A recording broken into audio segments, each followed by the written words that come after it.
Patriquete, fala patriqueiro, aqui é o seu professor Patrick Gomes e estou aqui hoje para dar para você uma super dica sobre cadeia alimentar, teia alimentar e pirâmides ecológicas. Cai pra caramba no Enem, viu? Não esquece disso.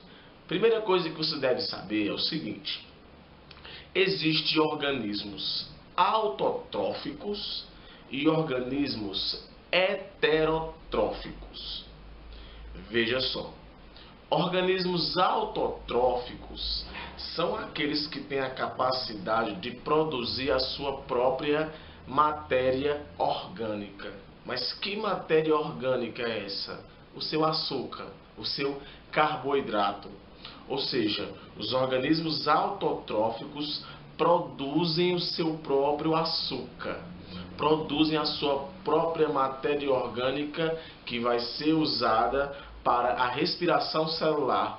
Em outras palavras, vai ser usada para fornecer energia para aquele organismo. Quem são os seres, quais são os tipos de processos autotróficos, por exemplo? A fotossíntese, a quimiossíntese. Os vegetais, por exemplo, fazem o processo de fotossíntese. Algumas bactérias, por exemplo, fazem o processo de quimiossíntese. Ambos os processos produzem a própria matéria orgânica do organismo a partir de compostos inorgânicos, como água e sais minerais. Mas o lance importante desse processo é que o organismo ele não tem necessidade de pegar uma matéria orgânica externamente. Ele próprio produz o seu conteúdo energético, ele próprio produz a sua matéria orgânica. Ou seja, os seres autotróficos produzem o seu alimento. Por causa disso, são os seres autotróficos que são considerados os produtores do ecossistema. Mais uma vez, os seres autotróficos são considerados os produtores do ecossistema.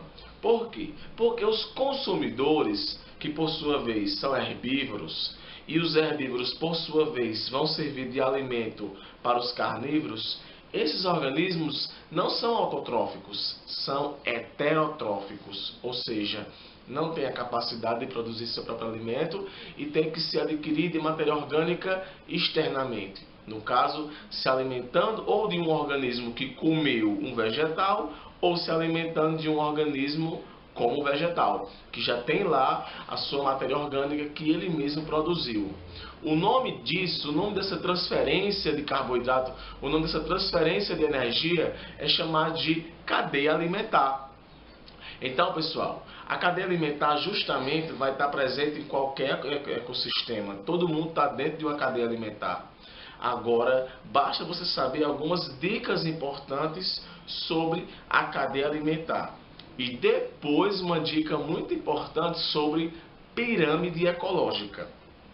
Eu vou jogar para você agora uma imagem, porque realmente a imagem ela explica melhor do que as palavras. E vai mostrar para você como é a organização de uma cadeia, como é a organização de uma teia. Em seguida, vou mostrar para você uma outra representação de cadeia alimentar, que no caso é a pirâmide ecológica. Se liga nessas imagenzinhas aqui agora e se atente aos detalhes. Se liga aí. Show! Patriquete, a primeira coisa que você deve saber é como é que está organizado uma cadeia alimentar. Ela possui produtores, certo? Que sempre vão ser a base da cadeia alimentar, vão estar produzindo a matéria orgânica. Tem os consumidores, né? Os que consomem os produtores, e também tem os consumidores que consomem os produtores. E um dia, né, quando esse consumidor morrer ou quando esse produtor morrer, vai ter lá também a presença dos decompositores, que vão estar lá fornecendo os sais minerais para o solo, os nutrientes para o solo. Nesse final da cadeia alimentar sempre vai ter os decompositores. Então vamos lá entender aqui como é que é uma cadeia alimentar. Apresentando aqui uma cadeia alimentar bem simples. Olha só como é bem simples, viu, amigão e amigona? Sempre a base vai ser os vegetais.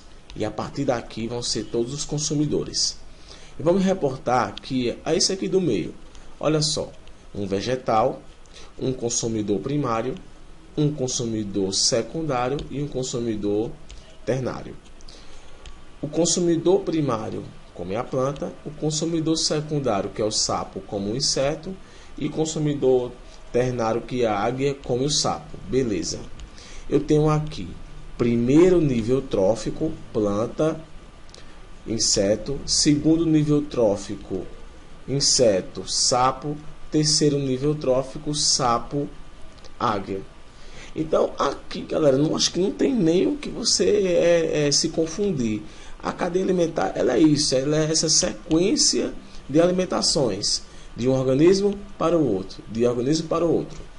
Agora, você deve estar se perguntando o seguinte: Patrick, quantos níveis existe em uma cadeia alimentar? 1000, 1 milhão? Não, galerinha, não pode não. Não pode não, por quê? Porque a energia da cadeia alimentar, ela é perdida de nível para nível. Por isso que não pode ter muitos níveis em uma cadeia alimentar, porque os níveis mais elevados vão ter pouca energia para poder se alimentar. Então o ideal é que uma cadeia alimentar tenha 4 níveis. Eu vou explicar para vocês melhor com outras imagens. Olha só aqui essa próxima imagem. Como ocorre a transferência de energia numa cadeia alimentar? A transferência de energia, pessoal, ela é unidirecional. Olha só, produtor, consumidor primário, digamos aqui o consumidor secundário.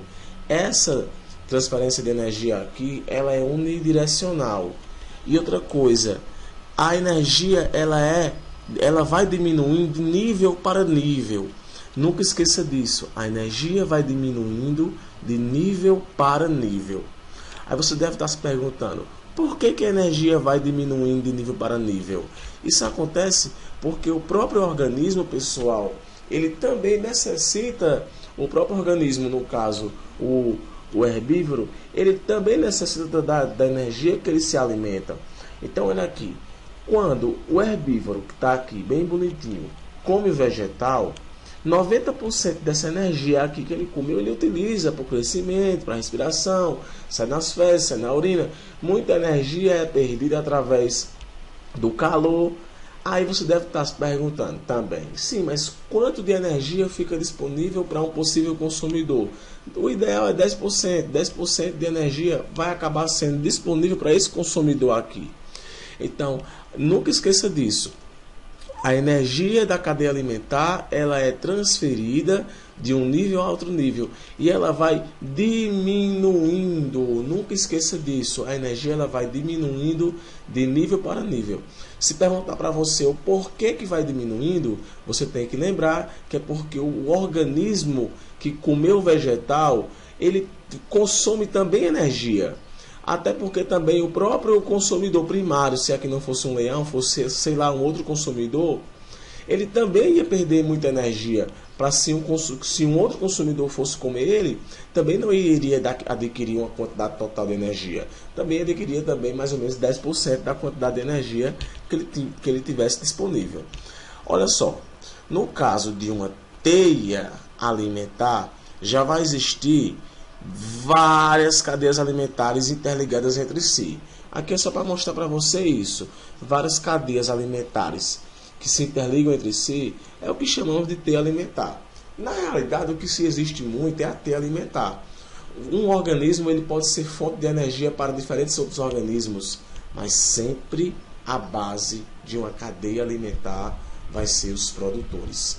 Nunca esqueça disso. Sempre a base de uma cadeia alimentar vai ser os produtores. Nunca esqueça disso. Então tá aqui uma teia alimentar onde vai possuir vários níveis e vários consumidores. Agora, o que é que nós temos hoje? Uma outra representação da cadeia alimentar, que no caso são as pirâmides ecológicas. Eu vou jogar para você agora a imagem de uma pirâmide ecológica muito massa. Está aqui a imagem de alguns tipos de pirâmides ecológicas que vão representar para você as cadeias alimentares. Olha só, essa pirâmidezinha aqui que eu estou passando aqui a setinha, tá vendo? Olha o que é que está escrito dentro dela: 40.000 quilocalorias por metro cúbico ano. No caso, produtores fornecem aqui só energia suficiente para 600 quilocalorias metro cúbico por ano de gafanhotos. essa quantidade de energia aqui fornece energia para 40 quilocalorias metros cúbicos por ano para esses sapos. Então, essa primeira pirâmide ecológica aqui é uma pirâmide ecológica de energia. Está representando para você a quantidade de energia que existe em cada nível trófico. Agora, vale salientar o seguinte: jamais essa pirâmide ecológica de energia ela vai ser invertida. Por quê? Porque a quantidade de energia diminui de nível para nível. Então, sempre aqui vai ser maior, aqui vai ser menor e vai diminuindo, porque a quantidade de energia ela vai diminuindo. Diferente também do que acontece com outros tipos de pirâmide. Eu vou chegar lá. Olha para cá agora para esse segundo tipo aqui de pirâmide. 1000 plantas são alimentos para 300 gafanhotos, que por sua vez para 20 aves. Note que aqui está tratando de números, então aqui é uma pirâmide ecológica de números.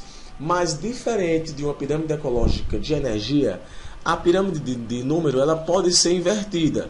Olha só, 3 IPs, 3 vegetais são alimentos para 10.000 besouros. Ou melhor, 1000 besouros, entendeu?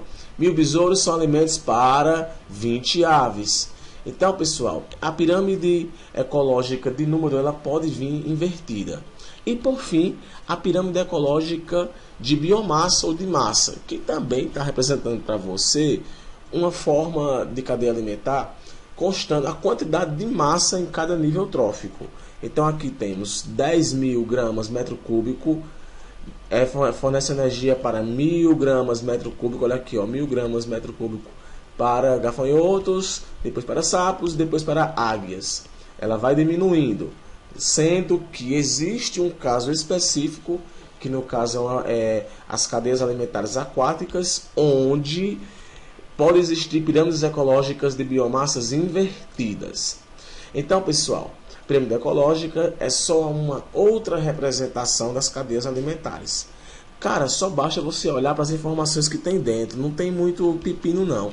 Você olhar dentro o que está informando já é o suficiente para você identificar que tipo de pirâmide é essa, ok? Eu considero essas questões de ecologia muito fáceis, só basta você ter um pouco de atenção para ver os números que tem dentro, as informações que tem dentro, ou melhor, tá ok? Então é isso, pirâmides ecológicas e cadeias alimentares e teias alimentares. Bom, patriquete e patriqueiro, então a cadeia alimentar e as pirâmides ecológicas são exatamente isso. Você viu que não é muito difícil não, é muito fácil.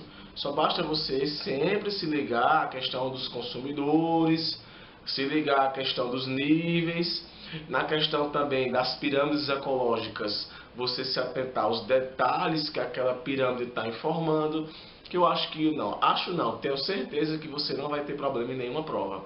Então é isso, espero que você tenha entendido, dá um joiazinho aí para valorizar nosso trabalho, e lembra, garotão, lembra que a biologia é muito fácil de aprender, só basta você anotar o que Patrick vai dizer. Valeu, galera!